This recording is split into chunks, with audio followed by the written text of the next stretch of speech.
process.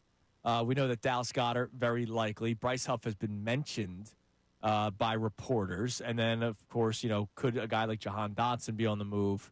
I'm not looking to do it, but, guy that's still under control. He's a wide receiver. You said no, Andrew, and I understand why you would say no. But if somebody, blew you out of the water, I'm not saying first-round pick. But what did they give up, a third? A third, yes. They gave up a third, which I think I'd really wish we had. Would you be willing to take that third back, but you're losing the Jahan Dotson? Oh, I do. Yes, but you have to address the wide receiver position in the first or second round. Okay. Meaning in the first round, like Ohio State wide receiver Emeka Egbuka. Yep. Or, you may have to look into the second round, but I think, or Luther Burden, the third from Missouri, is a player who I really like.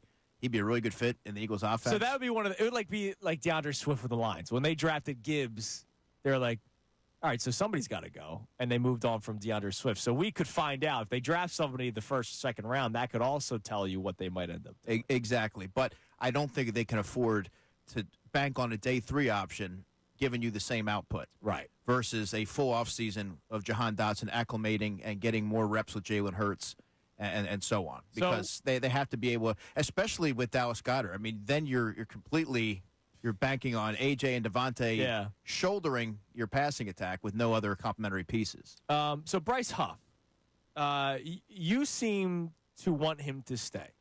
Now, the reason why I teased going into the break the should, it's not should he stay because he played poorly last year.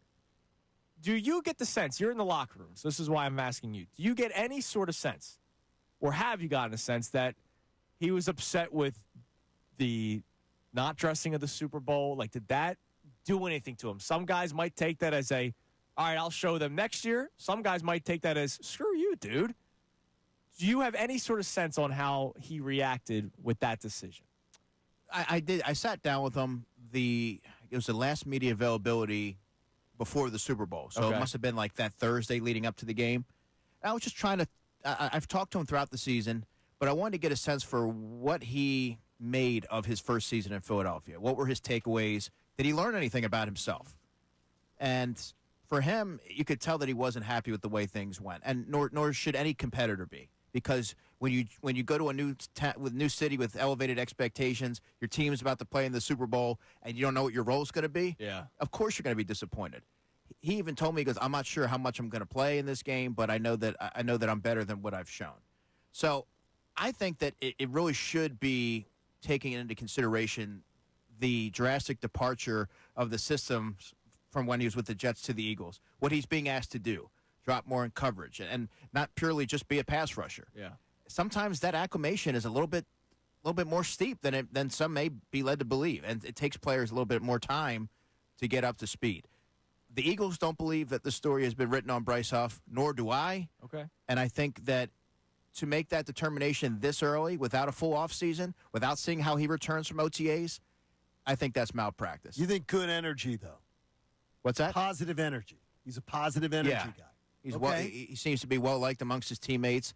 I thought he had a positive attitude throughout the whole thing. I've actually mentioned this on some of the Birds Insider shows throughout the season about how impressed I was about how he was reacting to having to take a step back and not being that prominent piece that he was with the Jets. So nothing to do with a poor attitude. I thought he was a good teammate. But I think for anyone to give up on him this early, and I know that last season was really, really underwhelming, to put it mildly, let's see how he returns for OTAs and training camp before you're ready to punch his ticket at him. I just, when the news comes out, Brandon Graham's playing, and then you see the inactives list and Huff's on it, my immediate reaction was, he's not back. I walked out. I agree with it's tough to see that happening. Yeah. But I remember I walked away from that availability on Thursday. I walked out of the room. I said, I don't think he's going to play. I don't think he's going to dress on Super Bowl Sunday. You're just doing the math in your head. Well, you start to days before the game, I start doing the names of who definitely wouldn't be playing. I try to get my inactives lined up, and I'm like, man, he didn't seem overly confident that he was going to play a pivotal role in this game, or even play a handful of snaps, because if you're only playing one snap the game before that, and you're saying, I don't know how much I'm going to play, well, then maybe you're not going to dress at all. And he didn't. If he ends up being a big impact player for this organization, it's going to be one of the weirdest stories ever. If Huff takes last year and then turns it into something where he's at least serviceable, 6'7" sack guy, It'd be great. If he's here, I think he can be serviceable.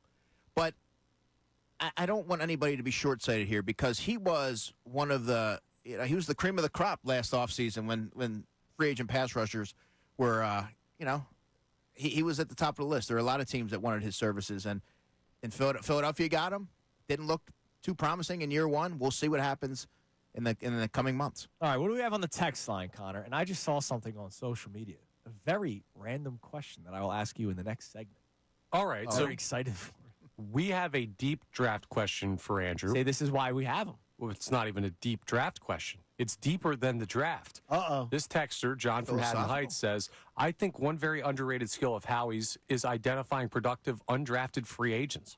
What names do you think could make it through the entire draft board that you should look out for when it's over? This is a great question. I love it. It's tough to foresee what players are going to slip through the cracks here. I would say, I guess you could say someone like a Robert Longerbeam from Rutgers, who doesn't have the size that you like. He's a corner, but he's 5'11", 175. I personally have a fifth-round grade on him, but he's going to be 24 years old. He's undersized. That might happen, but I would expect the Eagles to entertain a lot of linebackers in terms of undrafted free agents. They've hit on that in the past. Corners as well. I would anywhere from 12 to 20 undrafted free agents. I would expect the Eagles to be. Last season they didn't have a ton, but this year I think it'll be a little bit different because they have to fill out the depth chart. See, that's what you get. we already got one DiCecco deep cut. I have a deep cut. Thank you so much for checking out our content on the 97.5 The Fanatic YouTube channel. Hope you enjoyed the video. And remember, you can always be checking the playlist. There may be something you missed from one of our shows during the day that you want to go back and check out. So every time you like a video, like it, subscribe to the channel, and you'll have that great content coming to you every single day. You're greatly appreciated.